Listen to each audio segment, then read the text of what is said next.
안녕하세요. 오늘은 기계의 마음이 깃들 수 있을까? 라는 주제로 수업을 해보도록 하겠습니다. 자, 요즘 그 AI, 그 인공지능에 대한 얘기가 많이 나오고 있죠. 그래서 그 인공지능이 엄청 발전을 빨리 해가지고 혹시 인간을 지배하지 않을까? 뭐 이런 식의 얘기들도 심심치 않게 나오고 있고요. 어, 오늘은 바로 그 문제, 과연 기계가 마음을 가질 수 있는지에 대해서 생각을 해보려고 합니다. 자, 근데 우리가 마음이 뭔지 잘 모르죠. 사실 철학자들도 그렇게 많이 아는 건 아닙니다. 그래서 이걸 약간 분해를 해서 그 얘기를 하곤 하는데요. 우리 수업에서는 세 가지 측면을 이제 따져보려고 합니다. 사실 이게 뭐 베타적인 건지 뭔지 잘 모릅니다, 사실은. 그냥 일단 세 가지로 생각을 해볼 거예요. 첫 번째는 지능, 인텔리전스라고 부르는 거고요. 두 번째는 의도성 또는 다른 말로는 그냥 뭐 지향성이라고도 합니다. 의도성. 그 다음에 의식. 자, 우리 인간이라면 보통 인간의 마음은 이런 거, 지능, 의도성, 의식 이런 걸 가지고 있는 것 같다는 겁니다. 자, 여기서 말하는 지능, 의도성, 의식 이거는 약간 개별적인 그 뭐냐면 약간 다른 측면들을 마음의 다른 측면들을 지금 포착하고 있는 건데요. 지능이란 뭔가 우리가 지식을 가지고 있다거나 뭔가를 기억한다거나 아니면 어떤 문제풀이 능력을 가지고 있다거나 그래서 여러 가지 그 다양한 환경에 대처할 수 있는 어떤 대처하는 그런 능력을 가지고 있는지를 따지는 거고요. 바로 우리 인간들은 그런 걸 가지고 있죠. 예를 들어서 자 여기는 쥐가 이 구석에 있는 이 미로 속에 어떤 먹이를 찾아갈 수 있느냐 바로 이걸 찾아갈 수 있으면 지능이 있는 거죠. 바로 그런 능력을 우리는 지능이라고 하는 말로 이제 표현을 하곤 합니다. 자, 그래서 기계가 마음을 가지려면 이런 능력을 가지고 있어야겠죠. 문제 해결 능력을 가지고 있어야겠죠. 그 다음에 인간의 마음은 항상 뭔가를 가리켜요. 가리켜요. 자, 제가 뭐 예를 들면 뭐 컵이라고 제가 말을 했어요. 컵이라고 말을 하면 그 말은 그냥 컵이라고 하는 말 자체는 사실 어때요? 말은 그냥 음성이잖아요. 어딘가가 이렇게 떨려가지고 공기를 떨리게 한 거란 말이죠. 물론 마음이 명령을 내려서 그걸 하게 했겠죠. 아마도. 근데 그 컵이라고 말을 했다라고 하는 거는 그 컵이 그냥 무의미한 음성이 아니죠. 무의미한 소리가 아닙니다. 그건 단지 소리가 아니라 말이에요, 말. 왜 말이라고 말하냐면 그 소리가 무언가를 가리키기 때문인 거죠. 바로 얘를 가리키잖아. 그렇죠? 마음 속에 뭔가 뭐 뉴런이 뭐 발화되고 무슨 일이 벌어지고 그게 어떤 경우에 따라서는 입을 통해서 발화가 되고 그럴 수가 있을 텐데 그런 게 항상 그냥 뉴런의 어떤 그냥 전기, 뉴런의 어떤 발화 아니면 뉴런과 뉴런 사이의 어떤 신호 주고받음 아니면 뭐 화학작용 그뿐만 아니라 그것이 무언가를 가리킨다는 거죠. 의미를 가져요. 그래서 컵이라고 하는 제가 말을 하면 또는 컵이라고 말을 할 때 뉴런이 뭔가 작동을 하겠죠. 마음속에 무슨 상태가 있겠죠. 뇌의 상태가 있을 수 있죠. 그것이 무언가를 가리킨다는 거죠. 컵이라고 하는 걸 가리키고 바로 그것의 의미가 뭐냐고 물으면 그것이 가리키는 무언가를 뜻하는 거죠. 그렇죠? 제가 컵이라고 말했을 때는 걔는 뭔가 의도를 가지고 있는 거죠. 그걸 이제 의도성이라고 부릅니다. 또는 뭐 지향성이라고 부르기도 하고요. 무언가를 항상 지향한다는 거죠. 또는 이거를 뭐 이렇게도 말합니다. aboutness. 뭐뭐에 대함. 항상. 마음은 항상 뭐뭐에 대해 생각하고, 뭐뭐에 대해 지각하고, 뭐뭐에 대해 우리는 또 행위하고, 이런 거죠. 그래서 마음의 상태는 항상 무언가를 가리키고, 또 그 작용은 의도를 가집니다. 제가 손을 이렇게 내밀려고 할 때, 자, 여기 컵이 보이는데, 손을 이렇게 제가 이렇게 내밀면, 컵을 잡으려는 의도를 제가 가지고 있는 거죠. 그래서 의도가 있는 겁니다. 의도. 또는 제가 이제 컵에다가 이제 커피를 따라서 제 입에 가져갑니다. 마시려는 의도가 있는 거죠. 그렇죠? 그러니까 모든 행동에는 의도가 있어요. 무의미한 행동이 아니라 의도를 가진 행위인 거죠. 목적이 있어요. 그렇죠? 자, 바로 그런 것들이 다 이제 의도성이라는 그 이름 아래 이제 포함되어 있는 마음의 측면들입니다. 마음은 항상 무언가를 가리키고 그 작용은 의도를 가진다는 거죠. 자, 그 다음에 세 번째로 마음은 의식을 가지고 있죠. 사실 이게 뭔가 가진다 이런 말 자체도 다 비유에 불과한 거긴 한데요. 뭔가 의식적인 측면이 있는 거죠, 마음에. 뭔가 깨어있다라고 하는 그런 느낌이 있죠. 여러분, 이 동영상을 보고 있을 때 뭔가 깨어있다라고 여러분 스스로가 그걸 깨어있다는 자각을 하고 있죠. 그래서 주체로서 나라고 하는 걸 나라는 거를 항상 자의식, 의식을 하고, 그리고 게다가 깨어있으면 여러분들은 수많은 생생한 경험을 합니다. 여기 보이는 색깔을 보면, 이 까만색 느낌이 눈에 들어오잖아요. 파란색 느낌이 들어옵니다. 그쵸? 또는 커피 향을 마시면 뭔가 냄새가 느껴져요. 맛을 보면 맛이 느껴지죠. 그렇잖아요? 이런 경험을 하잖아요. 뭔가를 느끼고 경험하는 것. 자, 저는 그런 걸 한단 말이죠.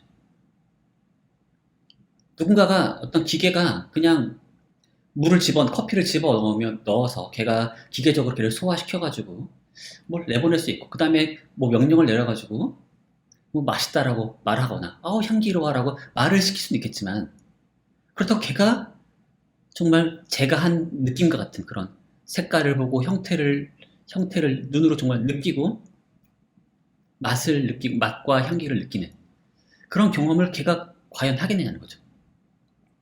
경험을 하는 그런 주체 같은 게, 의식적인 주체 같은 게 있어야 될 것처럼 보이는데, 우리는 그런 걸 생생하게 느끼죠. 이게 속는 건지도 모르겠지만은 우리는 어쨌든 그런 경험을 분명히 한단 말입니다. 그걸 바로 이제 우리는 이제 의식이라고 부르는 거죠. 자, 그래서 기계가 마음을 가진다, 또는 기계의 마음이 깃든다 라고 한다면 적어도 이런 세 가지 측면들을 다 가질 수 있어야겠죠. 그게 이제 가장 기본적인 아이디어인 겁니다. 기계가 마음을 가지려면 지능도 가져야 되고, 의도성도 가져야 되고, 의식도 가져야 하는 거죠. 문제 해결력도 가져야 되고, 뭔가 그냥 무의미한 말을 주고받는 게 아니라 말을 듣고서 그 말이 뜻하는 바를 이해하고, 얘가 무엇을 가리키는지를 이해하거나, 또는 스스로 뭔가 행위를 할 때 목적이나 의도를 가져야 하는 거고요. 그리고 스스로 뭔가를 정말 느끼는 듯한 느낌을 스스로 가질 수 있어야 되는 거죠. 경험을 스스로 가질 수 있어야 되는 거죠. 그 정도를 해야 이제 기계가 정말 마음을 가졌다라고 할 수 있지 않겠느냐라는 겁니다. 그럼 과연 어떤 기계가 그런 걸 가질 수 있을까? 또는 어떤 애가 그런 마음을 가졌는지 어떻게 우리가 테스트할 수 있을까요? 자, 튜링이라고 하는 제 학자가 바로 이런 테스트를 제안합니다. 자, 눈에 안 보이는 어떤 장막에를 갈아놓고서는 서로 대화를 나누는 거죠. 필담을 나누거나 뭐 그럴 수 하겠죠. 자, 그런데 우리가 사람이랑 대화를 주고받으면 자연스럽게 뭔가 대화를 나눌 수 있죠. 맞죠? 오늘 날씨 어땠어? 또 오늘 뭐 코로나 확진자가 몇 명이래? 뭐 이렇게 서로 대화를 하면 서로 대화가 자연스럽게 흘러갈 수 있죠.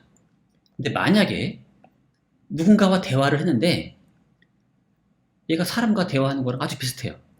우리가 얘가 뭐야 이거 기계잖아 라고 하는 느낌을 받지 못한다면, 그래서 내가 대화하는 상대가 기계인지 인간인지 구분할 수 없다면 우리는 그 대상이 마음을 가졌다 라고 인정해야 한다는 겁니다.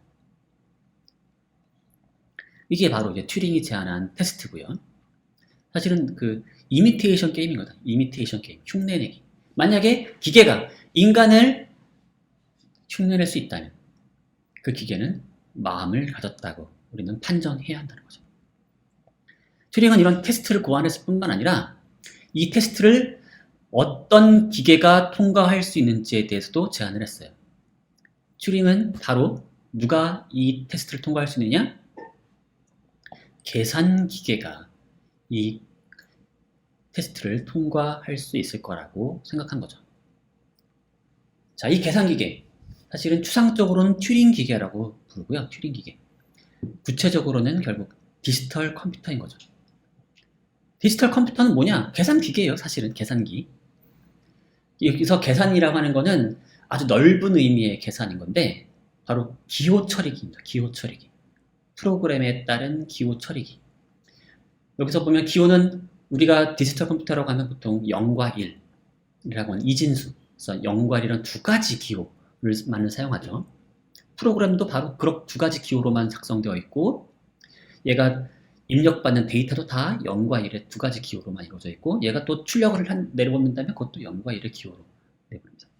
그래서 0과 1로 이루어진 기호들을 받아서 프로그램에 따라 계산을 해요. 처리하는 거죠. 프로세싱을 한 다음에 결국에 어떤 아웃풋을 내보내요. 그게 컴퓨터입니다. 사실은. 튜링은 바로 이런 식의 프로그램에 따른 기호 처리기. 다른 말로 하자면 이제 디지털 컴퓨터가 이 튜링 테스트를 통과할 수 있고 그리고 그 테스트를 통과할 수 있다면, 벌써 통과했다는 얘기는 아니고요. 이 논문을 썼을 때는 벌써 1950년 그때쯤이니까 그때는 통과를 못한 거고, 앞으로 미래에는 이걸 우리가 프로그램을 잘 짜면 얘가 그 튜링 테스트를 통과할 수 있을 거라고 기대했고, 만약에 그때가 되면 통과한다면 그 기계는 생각할 수 있다라고 보자는 거죠. 근데 어떻게 이런 디지털 컴퓨터가 그런 테스트를 통과할 수 있겠느냐? 자, 튜링이 생각하기에 또는 많은 인공지능에 대해서 낙관적인 기대를 가지고 있는 사람들이 보기에 디지털 컴퓨터는 매우 강력한 능력을 가지고 있습니다. 뭐냐면 무엇이든 간에 어떤 데이터, 어떤 정보든 0과 1의 기호로 표상할 수가 있어요.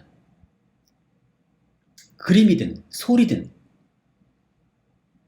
아니면 텍스트든 모두 다 파일로 만들 수가 있죠? 그림 파일 만들 수 있고 음성 파일 만들 수 있고 또는 동영상 파일 만들 수 있잖아요. 다 파일로 만든다고 하는 건 뭐예요? 다 0과 1로 이루어진 기호로 다 변환해서 저장해 뒀다는 거죠. 그렇게 0과 1로 저장된 그 0과 1의 나열이 다시 그걸 디코딩을 하면 그 0과 1을 풀면 다시 그게 특정한 우리가 이해할 수 있는 특정한 정보로 다시 변환될 수 있잖아요.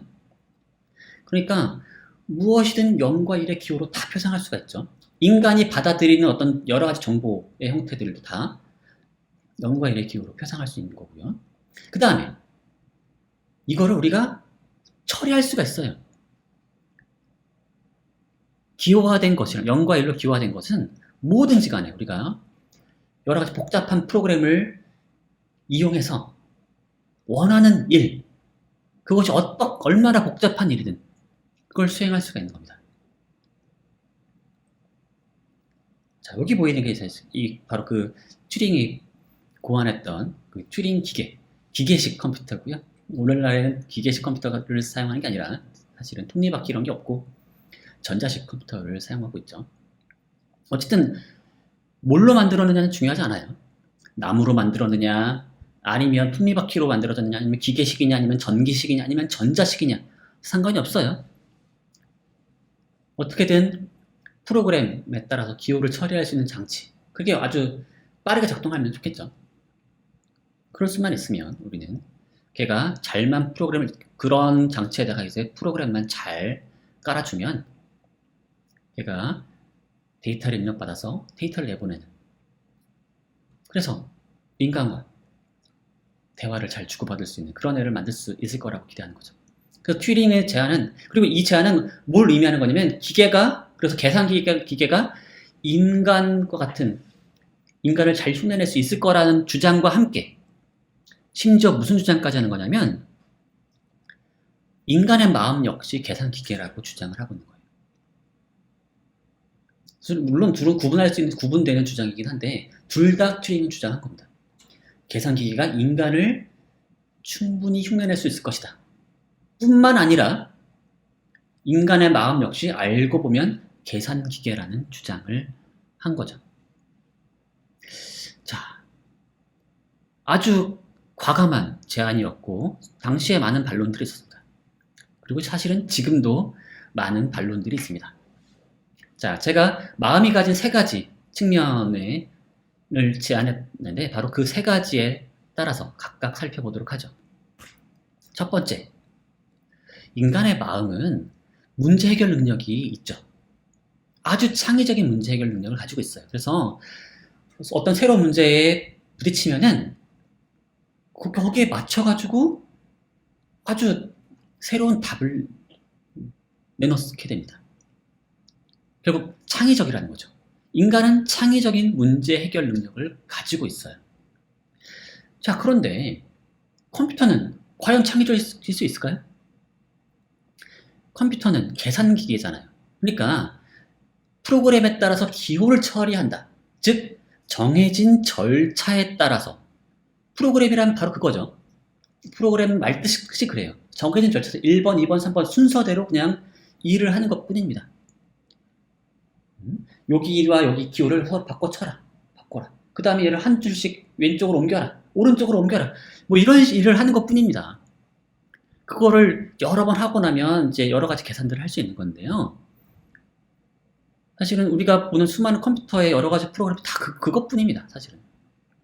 근데 암만 복잡한 일을 한다 하더라도 걔는 결국 정해진 절차에 따라서 기호를 조작할 뿐일 텐데, 그런 컴퓨터가 어떻게 새로운 걸 배우고 새로운 해답을 찾아낼 수가 있을까요?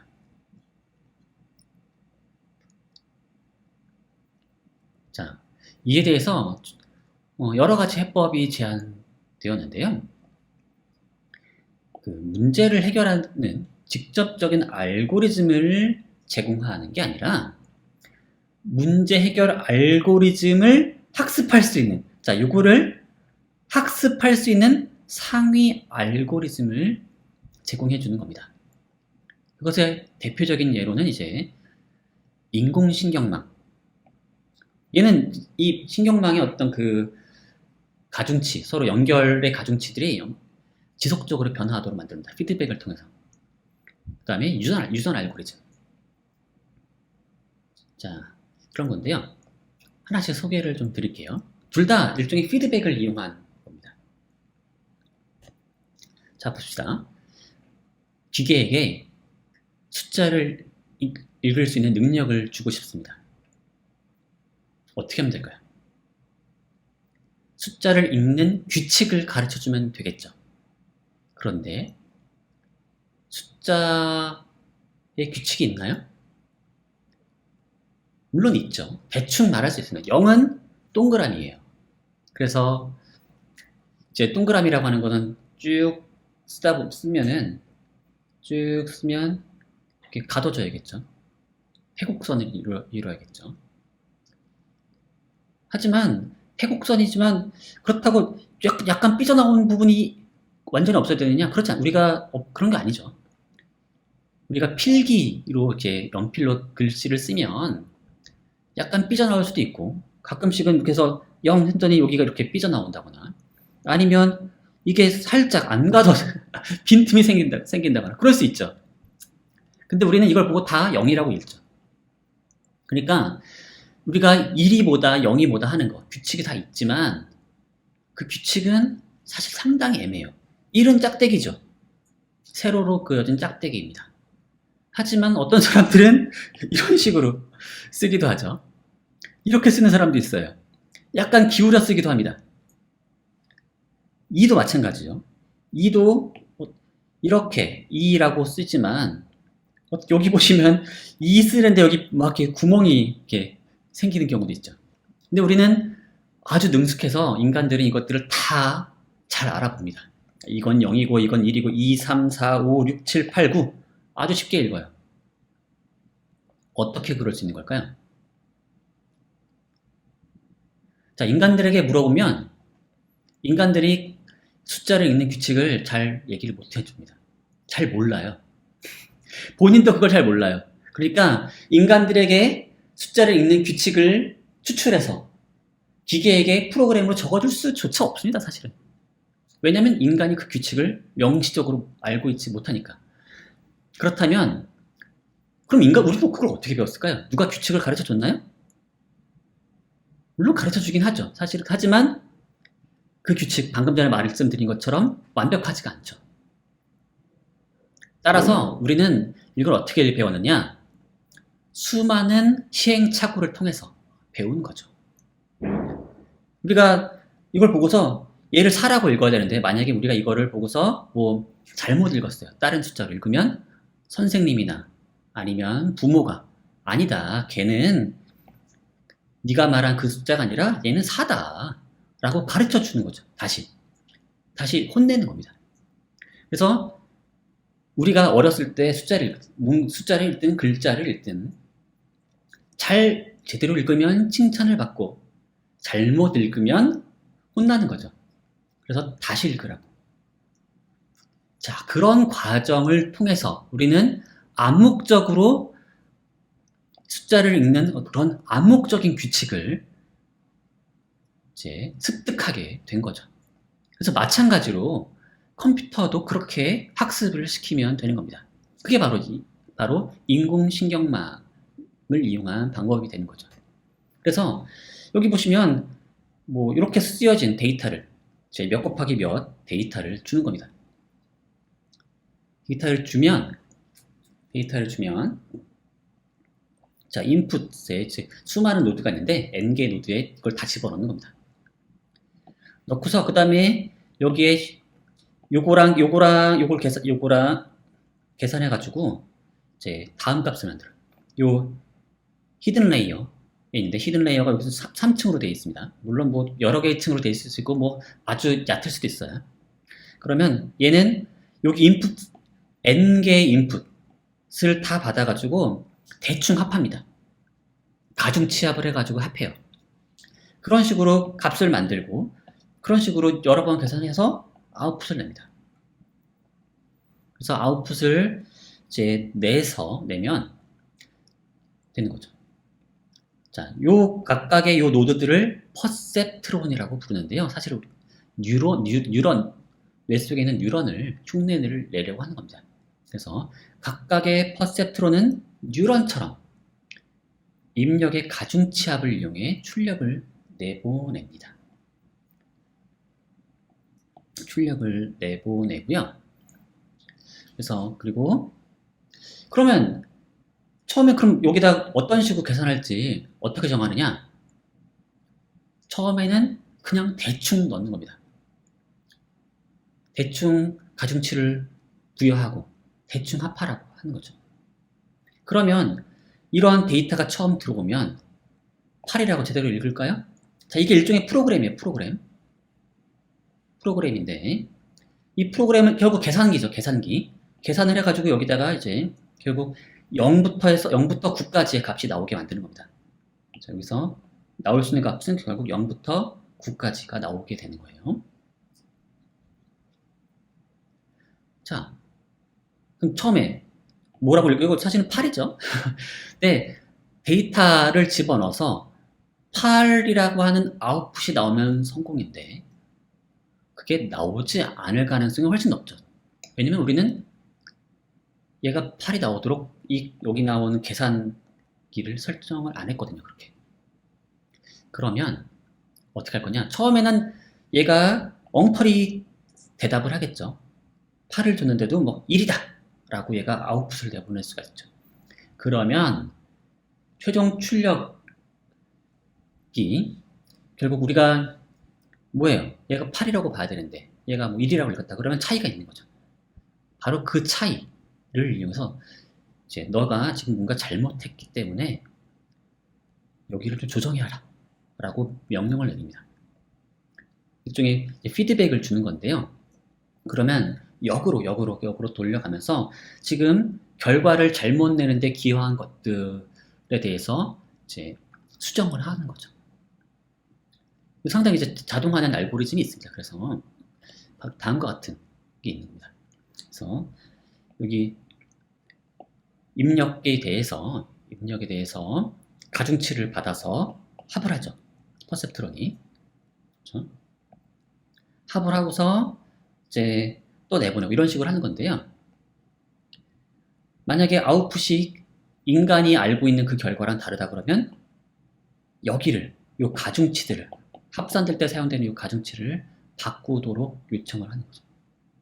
그런 식으로 이제 여러 번 학습을 하고 나면 얘가 처음에는 엉터리를 읽었던 애가 한참을 학습을 시키고 나면 이제 숫자를 잘 읽게 되는 겁니다. 인간처럼. 자, 우리는 결국 어떻게 한 거죠? 이 프로그램을 직접 짜서 준 건가요? 숫자를 읽는 프로그램을 우리가 직접 짜서 준 게 아니죠. 우리는 이 프로그램을 짜는 상위 알고리즘만 제공한 겁니다. 잘못 읽으면 잘못 읽을 때마다 벌을 받아가지고 이제 계산할 때 가중치를 재조정하는 그런 상위 알고리즘만 제공을 한 거고요. 그걸 통해서 여러 번 학습을 하고 나면 얘가 똑똑해져가지고 스스로 이제 이 프로그램을 고쳐서 숫자를 잘 읽는 기계로 이제 변모하게 되는 거죠. 자, 이게 창의적이라고 할 수 있을까요? 자, 뭐 어마어마한 창의성이라고는 말 못한다 하더라도 스스로 뭔가 문제 해법을 찾아내는 것과 비슷하죠. 그리고 사실은 인간도 약간의 그런 측면이 있는 거죠. 인간도 숫자를 읽는 방법을 터득하는데 누가 규칙을 주지 않았지만 결국 수많은 시행착오 과정에서 스스로 그 암묵적인 규칙을 우리가 스스로 깨달은 것처럼 기계도 그런 식으로 학습할 수가 있다는 겁니다. 그런 의미에서 기계가 계산기에도 정해진 절차에 따라 계산하는 장치임에도 불구하고 뭔가를 새로운 거를 배우고 학습하고 창의적인 문제 해결을 할 수 있는 그런 여지가 있음을 보여주고 있는 거죠. 자, 그 다음에는 유전 알고리즘이라고 하는 그런 게 있는데요. 얘는 뭐냐면요. 우리가 문제의 해법을 찾고 싶어요. 근데 그 해법을 찾는 어떤 규칙을 딱 바로 알고서 해법을 그냥 딱 찾아내는 게 아니라 얘를 여러 번 반복을 시키는 겁니다. 어떻게 하는 거냐? 처음에는 랜덤으로 이제 해를 만들어요. 여기서는 지금 해를 3개 만들었습니다. 노란색 해, 파란색 해, 초록색 해. 3개의 해를 만들었고요. 각각의 해는 4개의 숫자. 여기 보시면 4개죠. 4개잖아요. 4개의 숫자로 이루어져 있습니다. 그래서 노란색 해는 0.51, 0.11, 0.72, 0.02 이렇게 4개의 숫자. 사실은 이걸 유전자라고 한번 부를게요. 그래서 4개의 유전자로 이루어진 개체들로 이제 해를 만들고요. 그 해를 여러 개 만들어요. 이 숫자를 어떻게 부여한 거죠? 랜덤으로 부여한 거죠.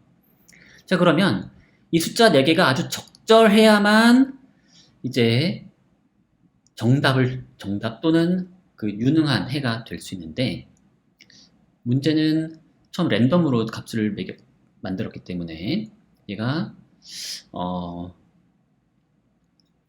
얘가 어떻게 써요? 해에 가깝지가 않겠죠.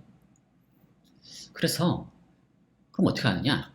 평가를 해요. 평가. 그래서 피트니스, 적합도를 평가를 하고요. 적합도를 평가해 봤더니 우리가 목표로 하는 바가 있으면 거기에 얼마나 부합하느냐를 가지고 평가를 내립니다. 그랬더니 예를 들어서 해봤더니 노란색 해는 13점, 파란색 해는 4점, 초록색 해는 33점이 나왔어요. 그럼 초록색 해가 제일 높은 점수를 가졌고 노란색이 그 다음에 파란색이 꼴찌죠. 그러면 우리는 선택을 합니다. 마치 자연에서 가장 적합한 애들이 살아남아서 이제 번식에 성공하는 것처럼 여기서도 인위적으로 그런 일을 만들어내는 거죠. 그래서 우리가 목표로 하는 바에 가장 부합한, 가장 적합한 애들이 잘 선택되도록 만들어서 걔네들이 다시 번식을 하도록 만드는 겁니다.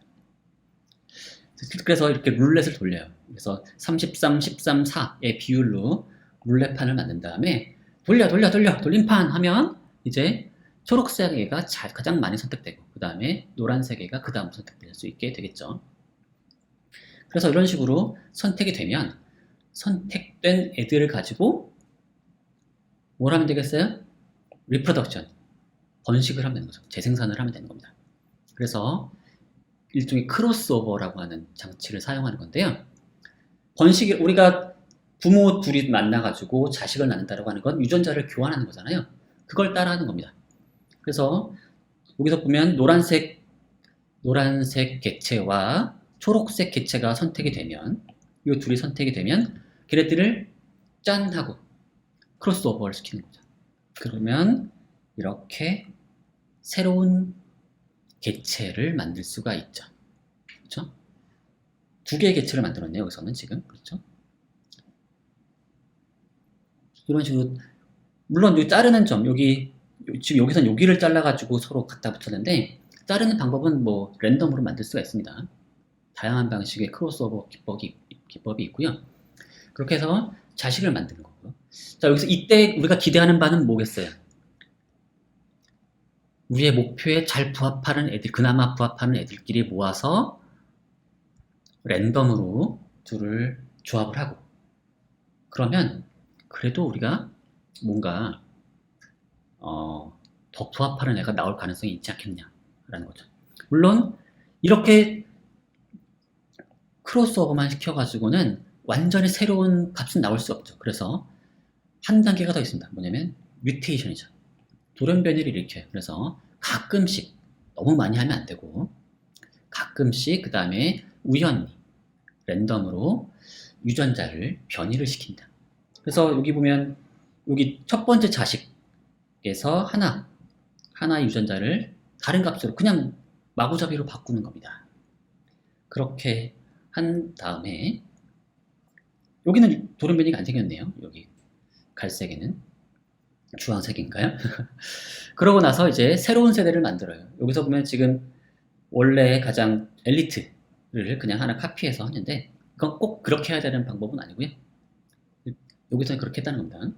그래서 초록색, 그래서 여기 얘를 그대로 옮겨와가지고 세 개의 객체들로 이루어진 이제 새로운 세대가 만들어지고 걔네들을 가지고 이제 문제를 또 반복을 하는 겁니다.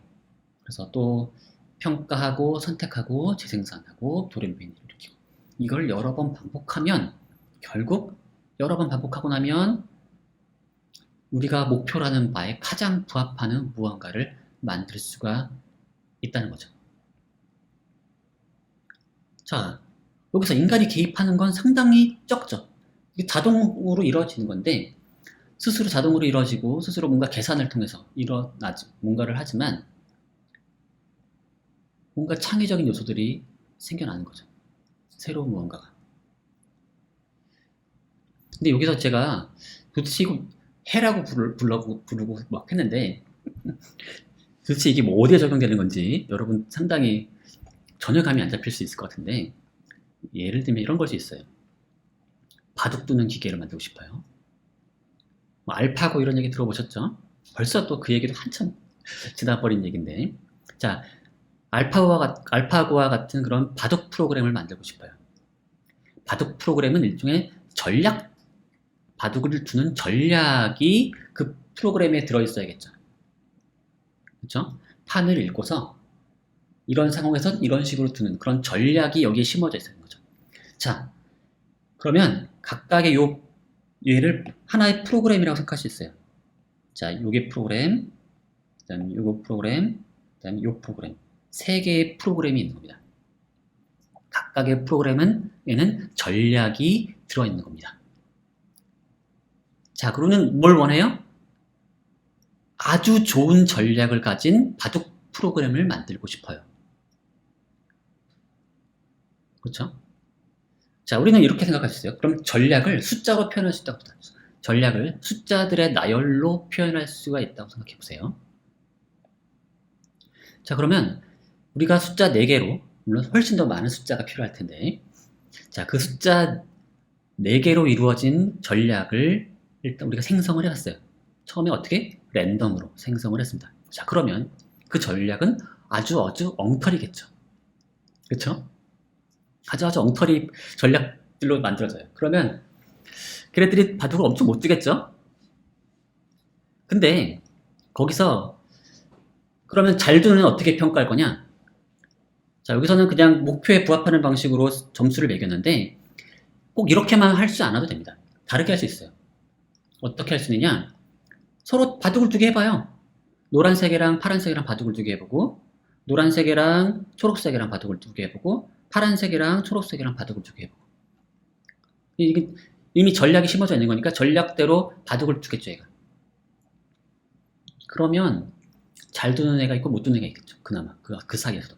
그러면 잘 두는 애, 승리를 많이 하는 애가 더 잘 선택돼도 룰렛을 돌리면 되는 거죠. 그런 식으로 해서 이 과정을 반복을 하면 점점 잘 두는 애가 만들어진다는 겁니다. 그렇게 만들어진 애가 바로 누구냐? 알파고 제로예요. 처음에 나온 버전은 이런 식으로 한 게 아니라 앞에 이 방식, 인간의 그 정석도 가르쳐주고 계속 학습을 좀 시켰어요. 그런 과정이 있었는데 그런 지도학습 과정이 있었다면 알파고 제로라고 불리는 프로그램의 경우에는 전혀 지도를 하지 않았어요. 정석도 가르쳐주지 않고 그냥 지네들끼리 바둑을 2개 해서 승리하는 애가 선택되면 계속 걔를 가지고 계속 변이를 일으켜서 계속 더 나은 프로그램이 나올 수 있도록 이제 부추긴 거죠. 진화를 시킨 겁니다. 바로 얘는 이제 비지도학습이라 불러요. 자, 이렇게 하면 어때요? 이렇게 만들어낸 전략, 바둑 전략, 알파고 제로가 가진 그 바둑 두는 그 전략 어때요? 엄청 뛰어나죠. 인간을 능가해요. 인간보다 더 창의적인 수를 두기도 하죠. 인간이 전혀 생각하지 못했던 그런 수를 스스로 개발해서 두기까지 하죠. 그러면 창의적이라고 할 수 있는 거 아닌가요? 바로 그겁니다. 바로 그런 측면에서 자, 어떻게 정해진 절차에 따라 이제 기호를 조작할 뿐인 계산 장치가, 계산 기기가 어떻게 창의적인 활동을 할 수 있겠냐? 라는 질문에 대해서 지금 상당 부분 긍정적인 답을 해내고 있는 겁니다. 물론 뭐 완벽하진 않죠. 알파고가 엄청 뭐 바둑을 잘 두긴 하지만 알파고가 다른 일까지 잘하는 건 아니죠. 상당히 제한적인 목표 내에서만 잘하고 있죠. 그래서 유연하지 못해요. 인간은 바둑은 뭐 알파고보다 좀 못 둘 수 있지만 다른 일을 또 알파고보다 잘하죠. 그래서 유연성 면에서 아직까지는 인간의 뇌에 필적하지 못한다고 할 수 있고요. 또 한편으로는 얘네들은 자신의 작업의 의미를 알지 못하고 자신의 작업에 의미를 부여하지 못해요. 이 프로그램들은 사실은 프로그래머가 설정한 목표를 잘 수행할 뿐이지 그 목표를 스스로 가질 수는 없죠. 또 바둑을 둬가지고 이겼다고 해가지고 스스로 내가 이겼구나 기뻐하거나 이러지도 않죠. 자, 그런 측면들은 여전히 뭔가 인간의 마음에 미달되는 것 같은 인상을 주고 있죠. 바로 그 측면, 자신의 작업의 의미나 목적에 대해서 얘네들이 이제 그런 의미나 목적을 가지지 못한다 라는 측면이 이제 바로 두 번째로 넘어갈 수 있는 고리가 될 것 같습니다. 자, 의도성의 문제인 건데요. 자, 다시 한 번만 그 의도성 문제를 다시 얘기를 해보면요. 우리가 서로 대화를 주고받는단 말이죠, 사람들이. 자, 우리가 메시지를 보내요. DOG라고 메시지를 보내면 사람이 그 편지를 받을 수가 있죠. 그럼 DOG라는 메시지를 읽고서 이 편지를 보낸 사람이 바로 이 강아지를 의도하고서 이걸 가리키는 그런 말로 나에게 그걸 보냈구나 라고 청자가 이해라고 하는 걸 할 수 있죠. 뭐냐면 화자가 보낸 메시지가 무엇을 가리키려고 의도했는지를 알 수가 있다는 겁니다. 자, 이건 바로 메시지를 보내고 받을 때마다 둘 다 의도를 가지고 있는 거죠. 보낸 사람이 의도를 가지고 있고 받은 사람은 그 의도를 캐치해내야 되는 거죠. 이 메시지가 뭘 가리키고 있는 거지? 바로 인간은 그걸 할 수 있는 그런 해석자 역할을 할 수 있죠. 자, 바로 그 인간의 대화에서 의사소통 상황, 커뮤니케이션 상황이 바로 그걸 보여주고 있는 건데요. 물론 컴퓨터가 중간에 낄 수가 있습니다. 컴퓨터를 중간에 끼면은 DOG라는 메시지를 쓰면은 DOG라는 메시지가 컴퓨터 상에서 0과 1의 기호로 변환돼서 D는 11001100, O는 110111, G는 11001111 이런 식으로 이제 기호로 바뀌어서 또는 심지어 어떤 다른 종류의 전기 신호로 바뀌었다가 다시 또 디코딩 되면은 그게 DOG라는 메시지로 변환되고 그걸 또 우리가 인간이 읽고서 의도를 파악하겠죠. 근데 만약에 요 화자랑 요 청자가 사라진다면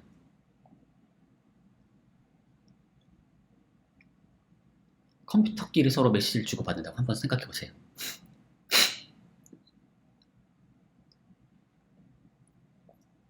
이 메시지의 뜻은 누가 이해해 줄까요?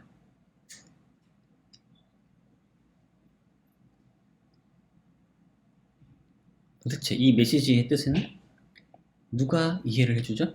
DOG라고 컴퓨터 모니터에 떴어요. 그 다음은 뭐죠? 무슨 일이 일어난 거죠? 컴퓨터가 스스로 이거 말 뜻을 이해할 수 있나요?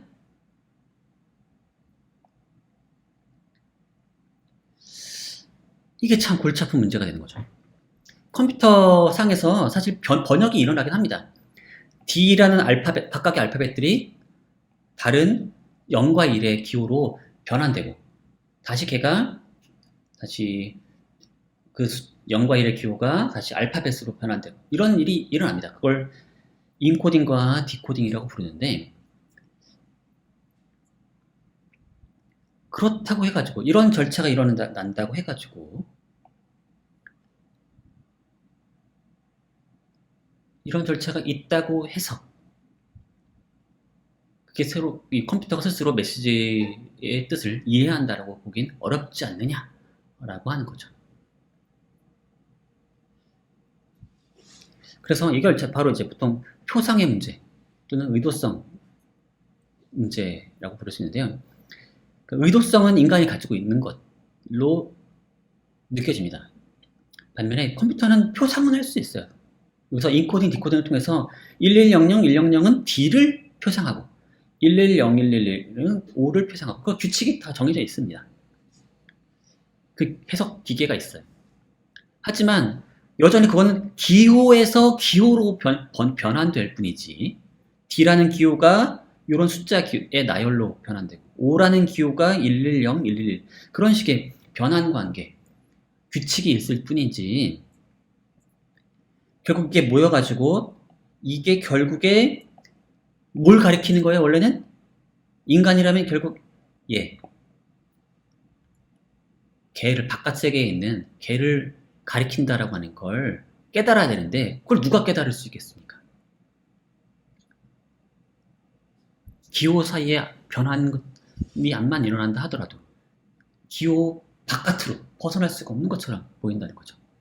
기호 바깥으로 벗어나려면 결국 사람이 있어야 될 것처럼 해석자가 되는 사람이 있어야 될 것처럼 보이는데 바로 그 문제인 거죠. 계산기계는 기호의 세계 바깥으로 절대로 벗어날 수 없다 라는 거죠.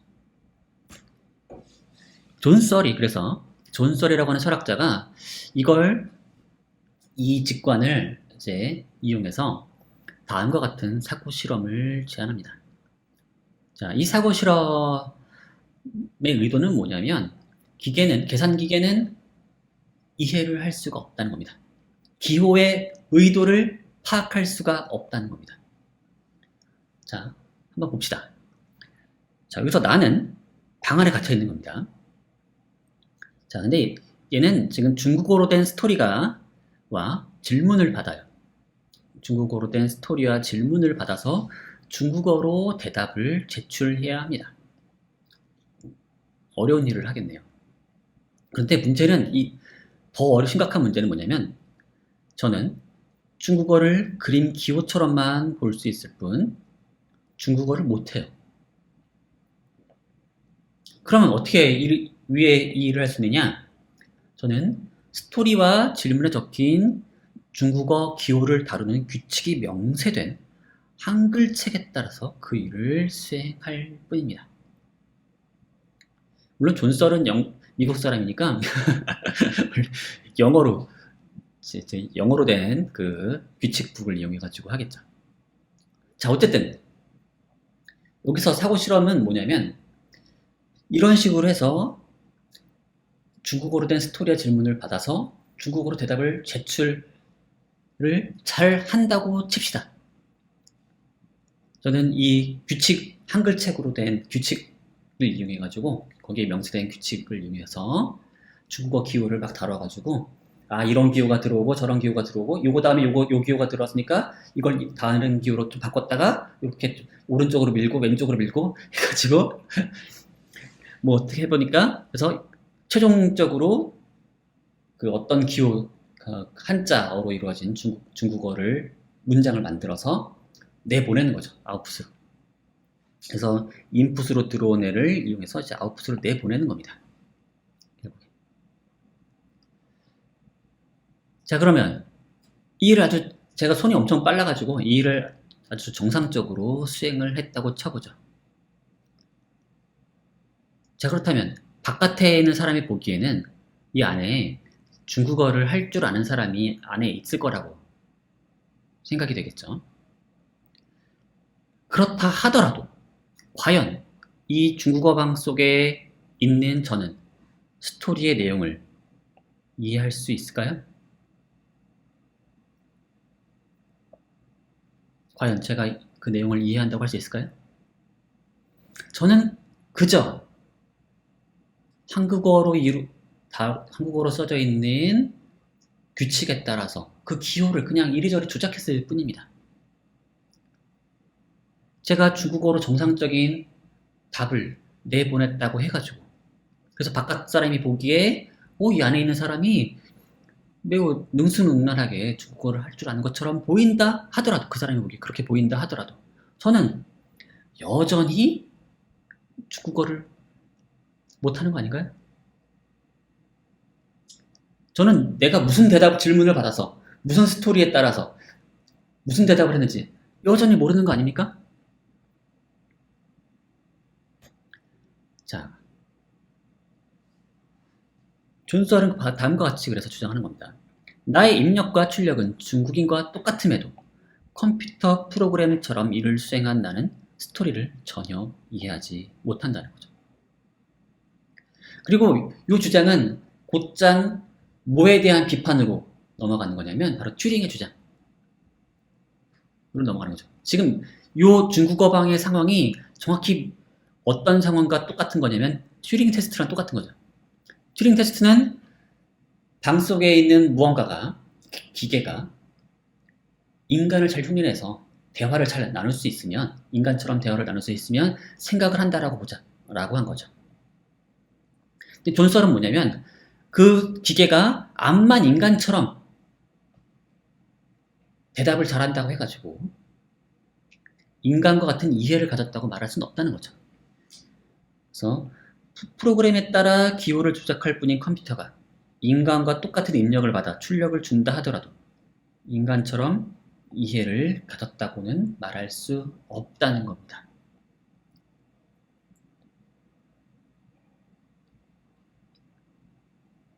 얘는 여전히 그냥 기호를 처리했을 뿐이기 때문인 거죠.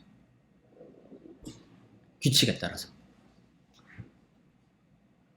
여전히 이 방 속에 있는 나는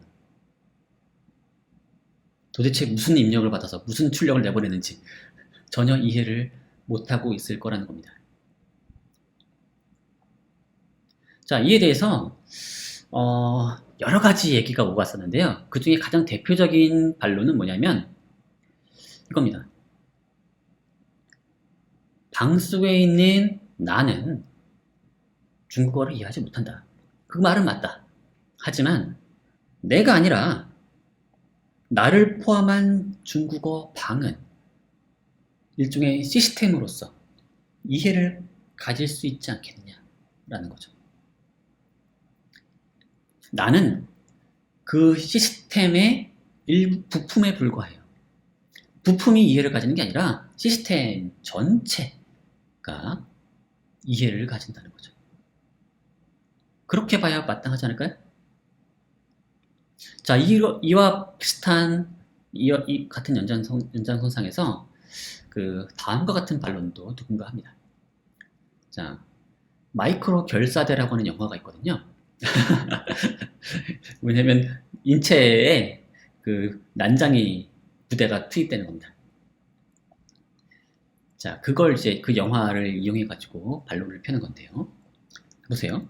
나는 누군가의 뇌를 수선하기 위해 축소된 부대의 일원으로 나의 임무는 뉴런을 손으로 조작하여 뇌 X를 재작동시키는 겁니다. 지금 누군가의 뇌가 좀 약간 고장났어요. 그래서 제가 그걸 고치러 들어갔습니다. 그래서 뉴런을 이렇게 막 손으로, 수동으로 조작해서 그 뇌를 다시 재작동시키려고 합니다. 그래서 제가 임무를 성공적으로 수행했다고 치죠. 그래서 뇌 X가 완벽하게 작동하게 되었을 때 과연 저는 그 뇌가 무엇에 대해 생각하고 있는지 답할 수 있을까요? 안 되죠. 뇌가 무슨 생각을 하는지 어떻게 알겠어요? 뇌는 사실 매우 복잡한 시스템이죠. 저는 고작 그 뉴런 하나 만지고 있을 뿐입니다. 뉴런 하나 고졌다고 해가지고 무슨 생각을 하는지 제가 어떻게 알겠습니까?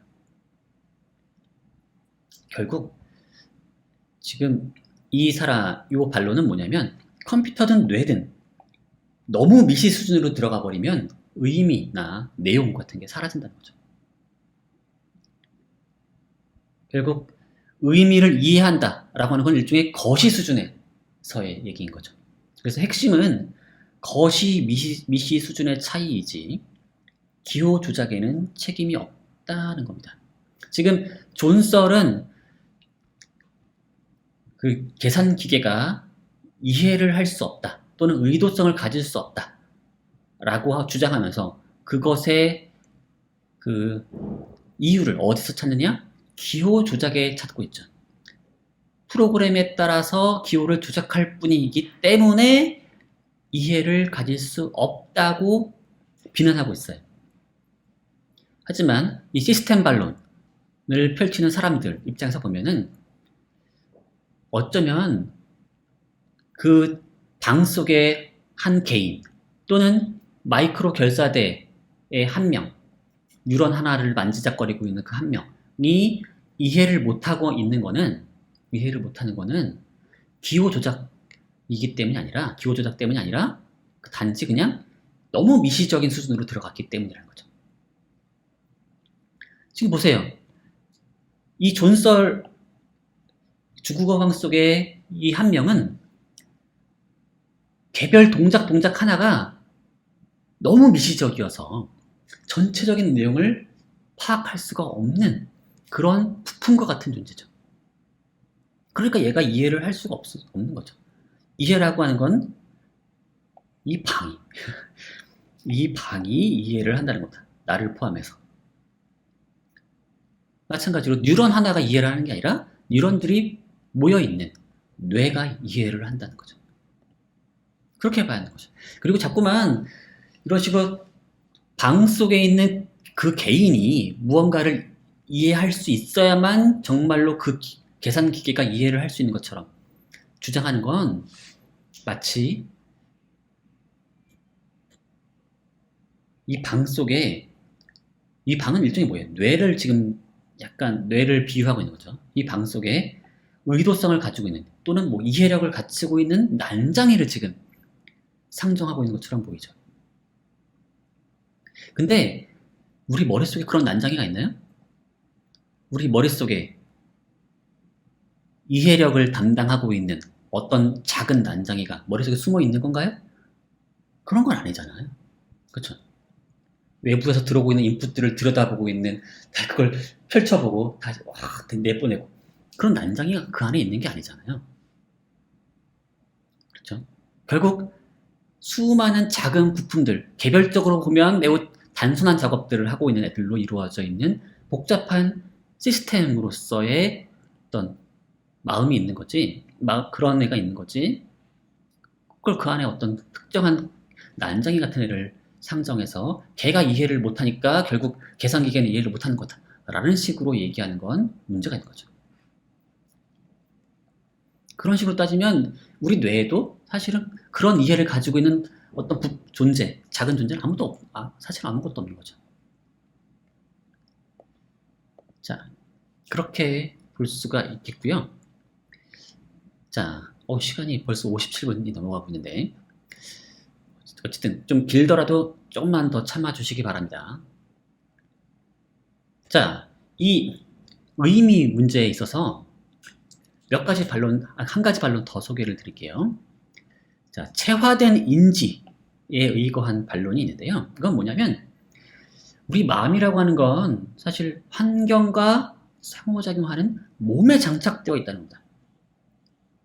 그렇죠? 우리가 보통 마음이 있다라고 알고 있는 그런 대상들은 다들 몸이 있어요. 그리고 그 몸은 환경과 상호작용을 하고 있죠. 그런데 계산은 어때요?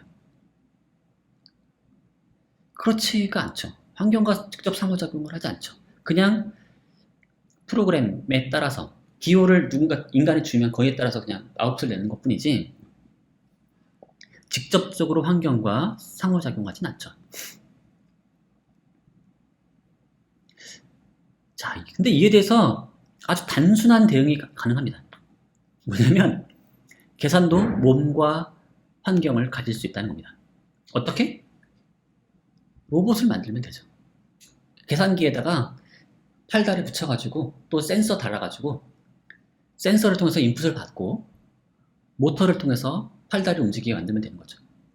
그러면 환경과 상호작용하는 거 아닙니까? 그럼 결국 아주 단순한 의미에서 마음이 작동하려면, 마음이 있으려면 결국 몸이 있어야 된다라고 하는 이 주장에 대해서 아주 쉽게 반박한 거 아닐까요? 자, 근데 보통 이 체화된 인지를 주장하는 사람들, 그러니까 embodied cognition인데요. 체화된 인지, 몸과 함께 하는 거죠. 마음이라고 하는 건. 이걸 주장할 때 단지 그냥 몸이 있다가 아니라 사실 마음이 하는 역할이 있는 겁니다. 무슨 역할을 하느냐? 몸의 생존을 위한 도구인 거죠. 마음은 그냥 몸에 장착된 것뿐만 아니라 마음은 일종의 도구예요. 도구. 무슨 도구냐? 생존을 위한.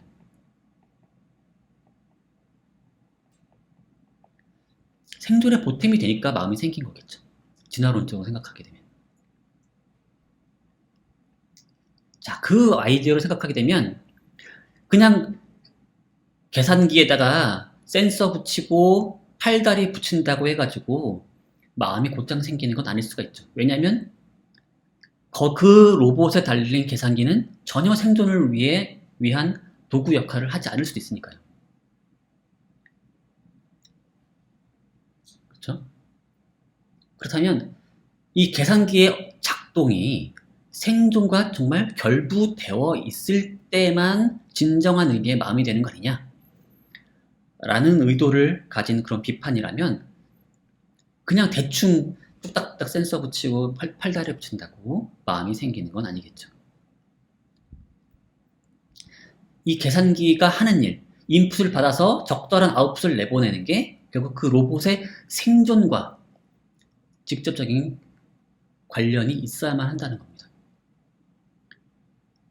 근데 만약에 우리가 만든 로봇이 생존하느냐 생존하지 않느냐, 어떤 특정한 프로그램을 넣느냐 마느냐가 단지 엔지니어의 엔지니어의 선택에만 달려있다면 그건 뭐 사실 진정한 의미에서 그 로봇의 생존 도구로서의 마음이 생겨나는 건 아니라고 볼 수 있는 거죠. 왜냐면 로봇이 생존한다. 마치 그냥 로봇의 작동을 콘센트를 그 플러그를 빼고 꽂고 하는 거, 또는 배터리를 뺐다가 꼈다 하는 그 로봇 주인의 마음에 달려있다면 사실은 뭐 생존을 위한 도구가 전혀 안 될 수가 있는 거죠. 자, 그래서 이와 관련해서 상당히 좀 최근에 논의되고 있는 게 있는데요. 바로 목적 의미론이라고 하는 겁니다. 자, 뇌 속에 어떤 프로그램이 있을 수 있죠. 프로그램이 자꾸 바뀝니다. 자라나는 과정에서도 바뀌기도 하고 아니면 이제 유전 과정에서 이제 바뀌기도 하는데, 잘 생각해 보세요. 우리가 여기서 보시면 여기 미어캣이 있는데, 이 미어캣이 환경에서 뭔가 정보를 받아가지고 이제 신호를 내보냅니다. 메시지를 보내는 거죠. 자, 여기서 보시면 예를 들면 이 미어캣이 뭘 보고서 얘기했어요? 독수리를 보고서. 자, 독수리다! 라고 외쳐요. 물론 독수리라고 외치지 않고 뭐 다른 소리를 내겠죠. 삐삐 하면서 소리를 낼 수 있겠습니다. 그렇게 내면 얘네들이 어떻게 해요? 긴급 상황이다 하면서 이제 굴 속에 숨어 들어가거나 그럴 수 있죠. 그런 행위를 합니다. 자, 정보를 받고 얘가 메시지를 보내고, 그러면 메시지를 받은 수신자는 어떤 행위를 하죠. 자, 이런 사이클이 있습니다. 자, 근데 만약에 이런 사이클이 환경에서의 생존과 번식에 도움을 준다면, 그런 얘가 신호를 보내고 그 신호에 맞춰가지고 도망을 치는 이런 행동이 한 세트로 선택이 되겠죠. 그런 행동을 하는 애들이 더 잘 살아남을 테니까요. 그런 행동을 제대로 못하면 좀 생존에서 불리해지겠죠.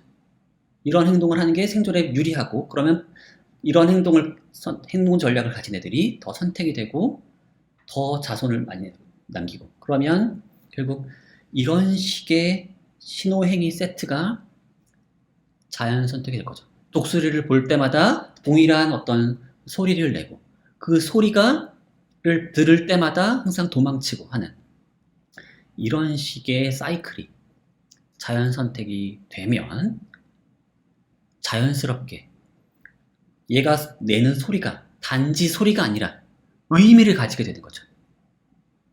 삐삐 하는 소리가 독수리다 라고 하는 그런 의미를 가지게 된다는 겁니다.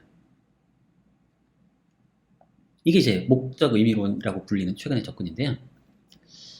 결국 단지 그 계산 장치 또는 어떤 특정 프로그램, 머릿속에도 그런 프로그램이 있을 수가 있다고 가정할 수 있는데, 거기에다가 그냥 몸을 붙인다고 해가지고 곧장 마음이 생기고, 그리고 얘네들의 프로그램 작동과 관련된 어떤 계산적인 어떤 상태가 특정한 어떤 의미를 가지는 게 아닌 거고, 아니라 이런 식의 자연선택 과정이 있어야 한다는 거죠. 그래서 그 특정한 신호를 주고받는 행위, 그리고 신호에 따라서 어떤 행동을 하는 것들이 진화적으로 유리한 일이 진화적으로 뭔가 유리하고, 그래서 그게 선택이 되는 과정이 선행될 때에만 그것이 이제 정말로 의미를 가질 수가 있다는 거죠. 그 신호가. 물론 여기도 여러 가지 반론들이 있는데, 이거는 이제 여러분들이 관심 있으신 분들은 이런 키워드를 이용해서 한번 검색을 해보시기 바라겠고요. 자, 이제 마지막 세 번째입니다. 자, 의식이라고 하는 측면인데요. 자, 튜링이 제안하는 인공지능, 튜링이 제안하는 계산 기계는 오직 마음의 기능만을 흉내내려고 합니다. 그 테스트 자체가 그렇죠. 그 내부는 전혀 들여다보지 않아요. 겉보기에 흉내만 잘 내면 된다는 거죠. 그래서 입력, 출력 함수만을 흉내내는 겁니다. 기능이 펑션이죠. 영어로 펑션, 함수라고도 부르죠. 입력, 출력, 관계, 함수인 거죠. 자, 그래서 튜링이 제안하는 인공지능, 튜링이 제안하는 마음이 일종의 기능주의적인 마음입니다. 그래서 심적 상태는 각각 입력과 또는 다른 그 심적 상태와 운동 출력 사이의 함수적 관계일 뿐입니다. 마음이라고 하는 게 마음이란 일종의 기능인 거죠. 마음이란 일종의 기능이다. 입력 출력 사이의 기능이다. 입력 출력 사이의 함수이다 라는 거죠. 근데 이렇게만 보면 뭔가 또 빠진 부분이 있는 것처럼 보인다는 겁니다. 그래서 뭐냐? 기능주의는 오직 외적인 관계에 대해서만 얘기할 뿐 의식적 경험과 같은 내적인, 질적인 측면에 대해서는 함구한다는 거죠. 이 내적인, 질적인 측면, 내적인 경험, 파란색은 느낌 보고, 요 보라색을 보고, 보라색이 눈에 뭐가 들어왔잖아요. 보라색을 경험했죠, 여러분들. 그런 얘기, 그 부분에 대해서 전혀 기능주의는 얘기하지 않는다는 거죠. 보통 이런 경험을, 이런 질적인 경험, 이런 것들을 이제 감각질이라고 부릅니다. 감각질. 또는 퀄리아라고도 영어로 말합니다. 철학계 전문 용어인데요. 자, 다음 얘기를 한번 더 보도록 하죠. 자, 바로 요걸 이용해서 이 기능주의적인 인공지능에 대해서 비판하는 사람들이 있는데요. 바로 좀비 논변입니다.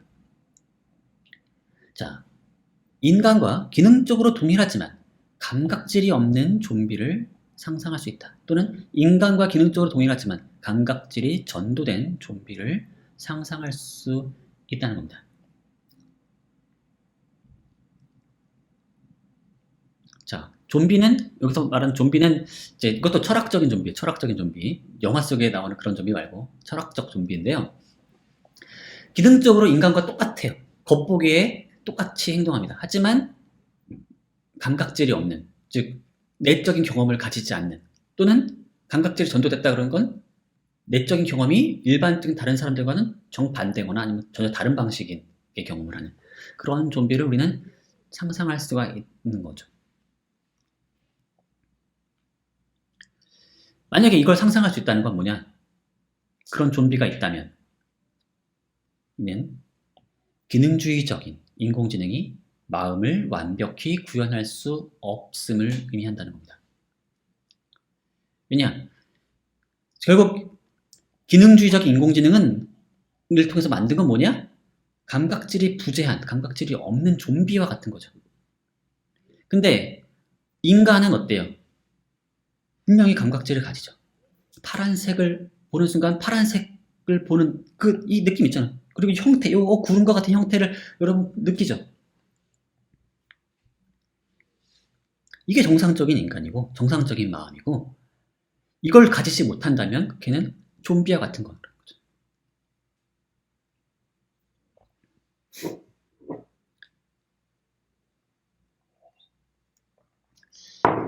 자, 이게 이상해 보일 수도 있지만 실제로 우리가 여러 기계 장치를 만들다 보면은 상당히 인간적으로 인간의 행동들을 많이 흉내낼 수 있지만 왠지 거기에 감각질이 있을 것 같지 않은 그런 장치들이 점점 좀 세련된 장치들이 많이 만들어지고 있죠. 자, 그걸 우리가 염두에 두게 되면 이 감각질이 없는 좀비라고 하는 게 순전히 말이 안 되는 그런 상상만은 아닐 수 있는 거죠. 근데 이에 대해서 다음과 같은 반론이 가능합니다. 뭐냐면 지금 인간과 기능적으로 완전히 동일하지만 감각질이 없는 좀비가 가능하다고 좀비 논변을 펼치는 사람들은 주장하는데 정말 그럴 수 있겠느냐는 거죠. 너무 순진한 상상 아니냐. 만약 감각질이 없다면 그 좀비는 인간과 다르게 행동할 거라는 겁니다. 결국 기능도 달라질 거죠. 지금 이 좀비 논변의 가장 핵심적인 요소는 뭐냐면 감각질은 기능이 없어요. 감각질은 기능이 전혀 없는 입니다. 그래서 감각질이 있느냐 없느냐가 그것의 기능에 아무런 영향을 미치지 않는 것처럼 지금 여기선 얘기를 하고 있는 겁니다. 근데 과연 그럴까요? 감각질이 부재한 이런 애라면 얘랑은 좀 다르게 행동하지 않을까요? 기능적으로 다르지 않을까요? 만약에 감각질이 좀 다르다. 이런 식의 파란색을 보고서 빨간색 느낌을 가진, 내적으로 빨간색 느낌을 가진 사람이라면 물론 말로는 블루라고 말하겠지만 그러니까 겉보기엔 똑같아 말한다고 주장하지만 그럼에도 불구하고 내적인 경험이 좀 다르다면 뭔가 다르지 않을까요?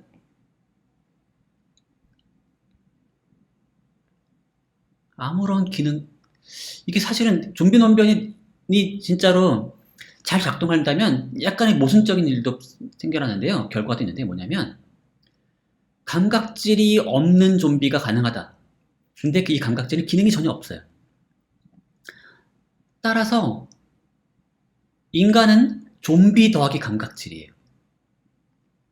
근데 여기서 기능주의적인 인공지능을 비판하기 위해서 이 좀비 논변을 펼치긴 했지만 결국 이때 상정하는 인간이란 기능주의적 인공지능 더하기 감각질일 뿐인데 얘는 아무런 기능이 없어요. 그러니까 감각질은 사실 아무런 기능도 없는 별 볼 일 없는 거 아닙니까?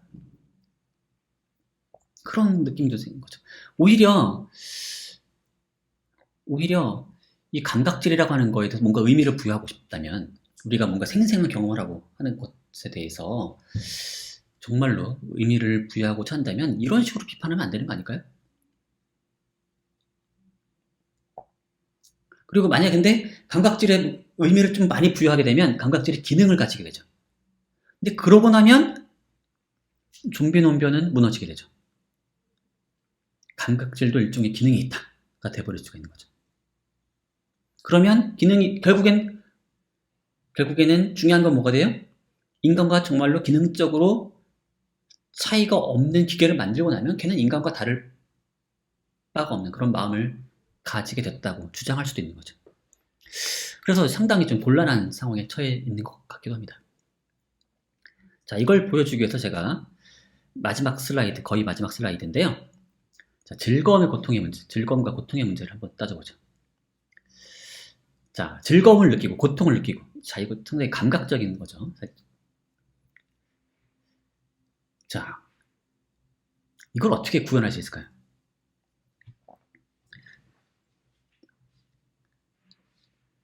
자, 배터리가 떨어져서 충전기로 돌아가는 거북이를 만든다고 해보죠. 자, 겉보기에 그렇게 행동한다고 하면 우리가 그걸 보고서 배가 고파서 충전의 욕구가 생겼다. 이런 식으로 말할 수 있을까요? 글쎄요. 겉보기로 그걸 그런 식으로 판단하려면 좀 내적인 구현한 방식을 좀 봐야 될 것 같은데 사실은 이걸 만드는 게 그렇게 어려운 일이 아닙니다. 보통 이제 PP 계수기법이라고 해가지고 플레저, 페인 계수기법인 거죠. 그래서 플레저에 해당하는 변수를 지정하고 페인에 해당하는 변수를 지정해요. 그래서 뭐 예를 들면 충전 용량, 그 현재 충전량이 떨어질 때마다 페인이 높아지는 거죠. 그런 식으로 변수 값을 지정하는 거죠. 그런데 그래서 그 값이 일정 값이 되면 플레저 값이 매우 떨어지고 페인 값이 많이 높아진 상황이면 이제 충전기로 돌아가도록 프로그램을 짤 수가 있겠죠. 근데 그렇다고 해서 기계가 이 PP 개수의 변화에 따라서 그냥 이건 그저 뭐예요? 변수 값이죠. 변수 값이 변화하는 거예요. 그거 변수 값이 내적인 변수 값이 달라진다고 해가지고 그걸 가지고 기쁨이나 아픔을 느낀다라고 말할 수 있을까요? 그럴 수 없을 것처럼 보이죠. 좀 너무 허무맹랑한 얘기 아니겠습니까? 변수 값이 그냥 바뀐다는 거 가지고 그걸 느꼈다고 말할 수는 없잖아요. 이게 결국 매우 전통적인 비판인 거죠. 결국 이 감각질에 해당하는 부분, 경험을 기계로 구현할 수 없는 것처럼 보인다는 겁니다. 근데 여기 대해서도 반론이 있긴 있습니다. 뭐냐? 기계가 내적인 느낌을 경험하기 위해서는 이건 너무 좀 단순한 방식이고 좀 다른 방식으로 설계하면 그런 느낌을 경험할 수 있도록 기계를 만들 수 있지 않겠느냐 라는 거죠. 그리고 만약에 그러한 설계가 이루어진다면 지금은 좀 어설프게 행동하는데 더 복잡한 설계를 통해서 이 내적인 느낌을 경험할 수 있도록 만들고 나면 정말로 더 그럴듯하게 마음의 기능을 더 완벽하게 흉내낼 수 있지 않겠느냐 라고 하는 거죠.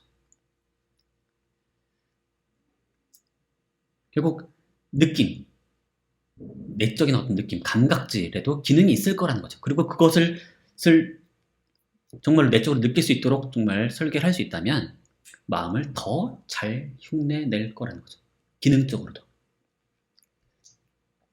처음에 아프다고 할 때 그냥 여기서 뭐겠어요? 아픈 느낌이 안 들잖아요. 배고파하는 느낌이 전혀 안 들고 그냥 돌아가겠죠. 근데 정말로 느낌을 주면 정말 고통을 느껴가지고 더 흉내를 낼 수 있지 않을까요? 그러나 아주 심각한 문제가 있죠. 도대체 어떻게 설계를 해야 내적인 느낌을 경험할 수 있도록 만들 수 있을까요? 아무도 그걸 알지 못하는 상태인 거죠. 그래서 가능하다라고 하는 더 좋은 설계를 우리가 할 수 있다라고 말하는 사람이 있지만 그 설계가 도대체 어떤 형태에서 어떤 방식의 설계인지 아는 사람은 아무도 없습니다. 한 가지 방법은 있어요. 한 가지 제안이 있는데 뭐냐면 바로 진화론적인 거죠. 진화론적인 방식이고 바로 이런 방식을 좀 더 발전시키면 스스로 그런 설계를 만들어 갈 수 있지 않겠느냐는 거죠. 어쩌면 그 고통을 느끼고 하는 그런 내적인 느낌을 가지는 것이 사실은 선택된 걸 수도 있어요. 그러면 그런 방식으로 이제 만들어 가는 거죠. 그래서 설계를 우리가 직접 만들어내지는 못한다 하더라도 만약에 이런 그 기계의 진화를 스스로 만들어내게 만든다면 어쩌면 그런 내적인 느낌을 가지는 것도 가능하지 않겠느냐 라는 게 사실은 저의 아이디어입니다. 참 먼 얘기죠 사실은. 그러니까 여러분 아직까지 인공지능에 대해서 인간과 같은 인간적인 그런 인공지능 너무 걱정할 필요 없습니다. 아직은 아무도 모르니까요. 지금 하고 있는 건 도대체 뭐냐? 지금 인공지능이라고 불리는 거는 지금 인공지능이라고 불리는 건 딱 여기입니다. 마음의 세 가지 중에서 지금 마음의 세 가지 중에서 딱 요 왼쪽 부분 지능에 해당하는 요 부분만 얼핏 흉내를 내고 있는 것 뿐이지 나머지는 사실 거의 접근을 하지 못하고 있다고 봐야죠. 바로 여기까지입니다.